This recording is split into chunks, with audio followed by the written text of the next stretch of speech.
तो socio economical deterioration मतलब सामाजिक में आदमी पति पत्नी में शक कर रहे हैं, पत्नी किसी और पे शक कर रही है, चिड़चिड़ा रही है, पड़ोसी पे शक हो रहा है, घर के अंदर बैठा देखो बाहर का आदमी मारने आ रहा है, या कोई धंधे के लिए या काम के लिए बाहर ही नहीं निकल रहा तो पैसे का भी हानि हो रही है।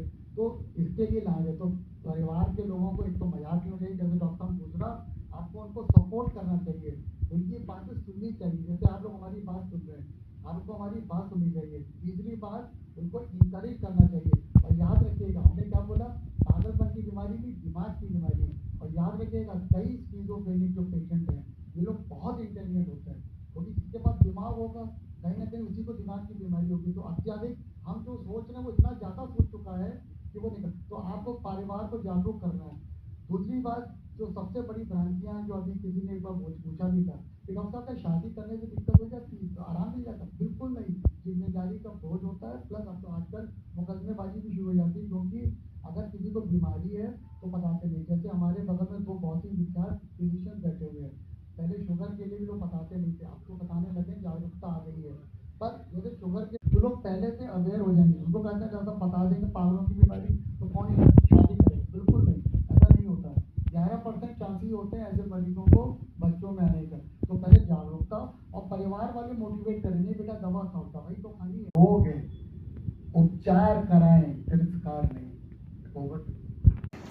पर मेन चीज़ है कि हमारे समाज में उसकी जागरूकता हो, समय रहते उसकी जागरूकता हो, और हम लोग थोड़े संवेदनशील बने अपनी परिस्थितियों के लिए, अपने परिवार के प्रति और अपने पड़ोस के प्रति। और किसी भी बीमारी का कोई किसी को भी हो सकती है। इस बीमारी में सबसे बड़ा दुर्भाग्य होता है कि कम उम्र के लोगों में होती है। 10 से 20 साल 25 साल की उम्र में बहुत सारे लोगों को ये बीमारी होती है। और हम ऐसे फिजिशियन ये जानते हैं कि मानसिक रोग दो तरह के होते हैं, एक माइनर साइकियाट्रिक डिसऑर्डर और एक मेजर साइकियाट्रिक डिसऑर्डर। एक माइनर होते हैं जिसमें कि मरीज को ये जागरूकता रहती है कि मेरे साथ कुछ एबनॉर्मलिटी है, आई एम नॉट नॉर्मल। वो माइनर होते हैं ज़्यादातर, वो न्यूरोटिक्स होते हैं, वो बहुत बार ठीक हो जाते हैं।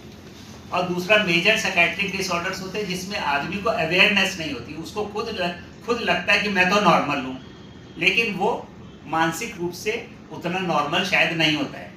तो ये सब मेजर साइकियाट्रिक डिसऑर्डर्स होते हैं जिसमें नियमित रूप से समय रहते उपचार करने से हम लोग एक नॉर्मल सा जीवन उस व्यक्ति को प्रदान कर सकते हैं, वो एक नॉर्मल सा जीवन व्यतीत कर सकता है। लेकिन मेन चीज़ है कि जो हमारे मानसिक रोगों के उपचार के जो डॉक्टर हैं, इसीलिए हम वो लोग न्यूरो साइकियाट्रिस्ट लिखने लगते हैं, क्योंकि बेसिकली ये न्यूरोलॉजिकल प्रॉब्लम एक तरह से जैसे होती है, न्यूरो साइकियाट्रिस्ट होते हैं। तो ये मानसिक रोग और पागल